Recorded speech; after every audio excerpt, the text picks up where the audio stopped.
you. Dr. V. Sudhasanji. Sri Vaiko. Mr. Deputy Chairman, Sir, I am so thankful to you for the opportunity given.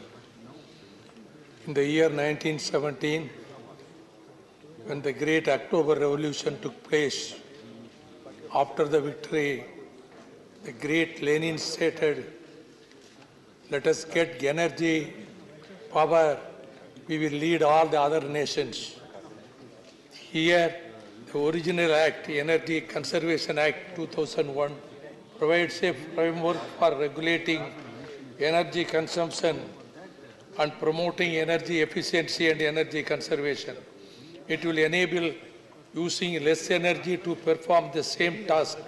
The Act has set up the Bureau of Energy Efficiency to recommend regulations and standards for energy consumption.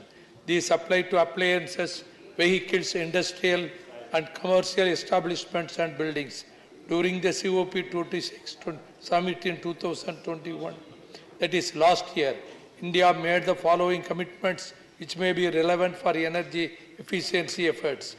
1. Reducing total projected carbon emissions by 1 billion tons by 2030. Second, reducing the carbon intensity of the economy by 45% by 2030 over 2005 levels.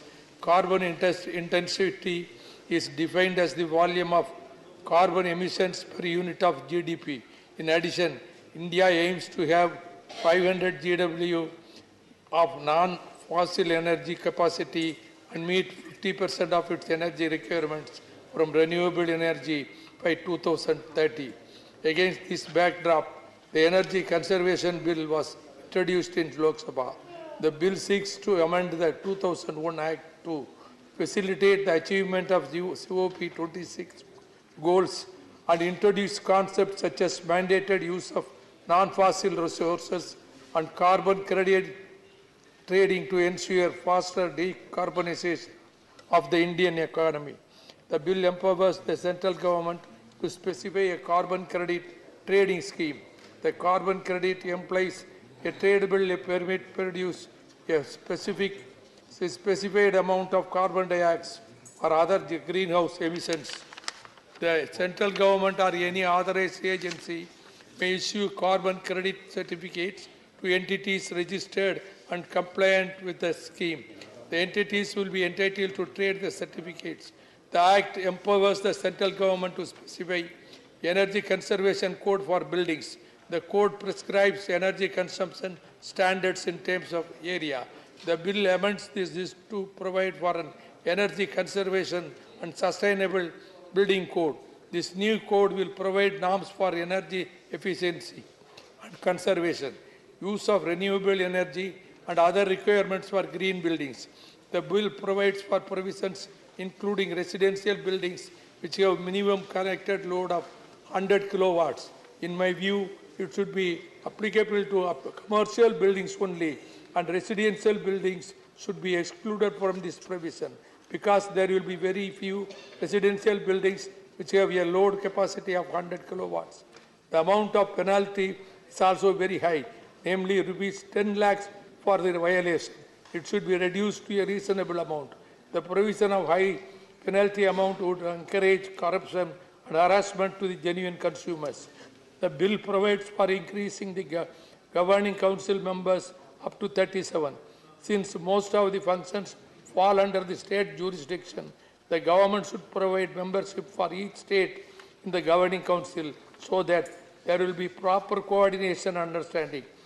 Though Bureau of Energy Efficiency is the regulatory authority, without the cooperation of the state governments, they cannot discharge their functions successfully.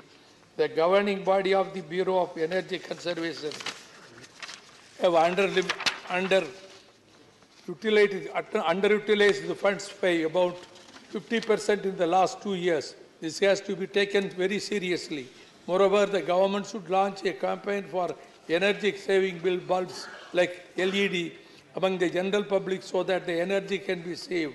The Union government should launch a special scheme of distributing LED bulbs at subsidized rates so that More people, especially middle class and poor people, would purchase and use them. This government has reduced the budget for Solar Energy Corporation, which is the only public sector undertaking run by the Ministry of New and Renewable Energy, from rupees 1,800 crore last year to only rupees 1,000 crore this year. What is the justification? You have to increase the solar energy. You have to increase the generation of solar power. We have trained manpower. We have the land. We have the sun. At the same time, around 60% subsidy on solar panels is being reduced by this government, and GST on it has been increased from 5 to 12%. Where is the justification? The import duty for the solar panels has been increased. I appreciate the government wants to encourage the domestic manufacturing companies, but the domestic manufacturing companies have to import certain components from abroad.